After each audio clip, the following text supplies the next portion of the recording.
बहुत समय पहले की बात है।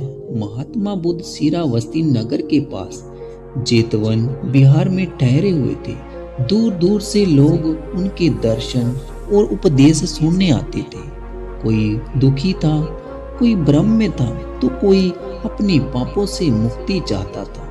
उसी नगर में सेठ धर्मदास नाम का एक बहुत ही धनवान व्यक्ति रहता था। उसके पास सोना चांदी घर बार नौकर चाकर सब कुछ था, लेकिन मन में शांति नहीं थी। वह रोज सोचता था, मैं इतना दान करता हूँ फिर भी मन में शांति नहीं है। एक दिन उसने निश्चय किया कि मैं महात्मा बुद्ध जी के पास जाऊंगा और इन सवालों का जवाब पूछूंगा कि सबसे बड़ा दान कौन सा दान है जो सीधे परमात्मा तक पहुंच जाए। सेठ धर्मदास भरी हुई सोने की थाली, वस्त्र और धन लेकर महात्मा बुद्ध जी के पास पहुंचता है। उसने श्रद्धा पूर्वक प्रणाम किया और कहने लगा, हे भगवान, मैं जीवन भर दान करता आया हूँ, अन्नदान, वस्त्र दान, धन दान, लेकिन मन को शांति नहीं मिली। कृपा बताएं, सबसे बड़ा दान कौन सा दान है जो सीधे परमात्मा तक पहुंच जाए। महात्मा बुद्ध ने गंभीर दृष्टि से सेठ को देखा, मुस्कुराए और बोले, हे सेठ, उत्तर शब्दों में नहीं अनुभव में मिलता है। आज तुम मेरे साथ नगर भ्रमण करोगे। बुद्ध और सेठ धीरे धीरे नगर की गलियों में चल पड़े। सूरज की हल्की किरणें कच्चे मकानों की दीवारों से टकरा रही थी। हर गली में जीवन की कोई ना कोई पीड़ा छिपी थी। पहली गली में एक बूढ़ा व्यक्ति जमीन पर बैठा हुआ था। कमजोर शरीर, सूनी आंखें, कई दिनों से भूखा था। सेठ ने उसे तुरंत भोजन करवाया, पर वृद्ध की आंखों में आंसू और कृतज्ञता दोनों थी। सेठ ने सोचा, ये दान तो सचमुच पुण्य का दान है। आगे बढ़े तो एक बीमार स्त्री मिली जिसका शरीर कमजोर, आंखों में डर। सेठ ने दवाई और सहायता दी, लेकिन बुद्ध ने उसके सिर पर हाथ रखकर धीरे से कहा, डरो मत बहन, दुख स्थायी नहीं होता।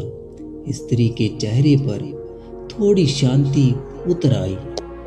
थोड़ी और दूर गए तो एक छोटा बच्चा रो रहा था, भीड़ में खोया हुआ माँ को पुकार रहा था। सेठ ने उसे गोद में उठाया, लोगों से पूछताछ की और माँ तक पहुंचा दिया। माँ की आंखों से आंसू बह निकले। सेठ का हृदय संतोष से भर गया। तभी ही उन्होंने एक व्यक्ति को देखा जो गालियां दे रहा था, लोगों से झगड़ा कर रहा था, भीड़ उसे मारने को तैयार थी। सेठ ने क्रोध से कहा, ये दुष्ट है, इसे तो दंड मिलना ही चाहिए। महात्मा बुद्ध आगे बढ़े, शांत स्वर में बोले, भाई, इतना क्रोध क्यों? वह व्यक्ति फूट फूट कर रोने लगा। उसने कहा, मुझे जीवन भर अपमान मिला है, इसीलिए मेरा मन जहर से भर गया है। बुद्ध ने उसकी पीड़ा सुनी, उसे समझा। कुछ ही क्षणों में उसका क्रोध आंसुओं में बह गया। भीड़ मौन हो गई। यह सब देखकर सेठ धर्मदास की आंखें खुल गई। उसने बुद्ध से कहा, हे भगवान, आज समझ गया, अन्न दान देना अच्छा है, वस्त्र दान देना पुण्य है, पर सबसे बड़ा दान किसी के भीतर अंधेरा दूर करना है, किसी को भय और क्रोध से मुक्त करना है। महात्मा बुद्ध बोले, हाँ सेठ, ज्ञान दान, क्षमा दान और अभय दान ही ऐसे दान हैं जो सीधे परमात्मा तक पहुंचते हैं, क्योंकि परमात्मा हर प्राणी के हृदय में बसता है। उस दिन से सेठ का दान बदल गया। अब वह सिर्फ धन नहीं, समय, प्रेम और समझ भी देने लगा, और पहली बार उसका मन सच में शांत हो गया।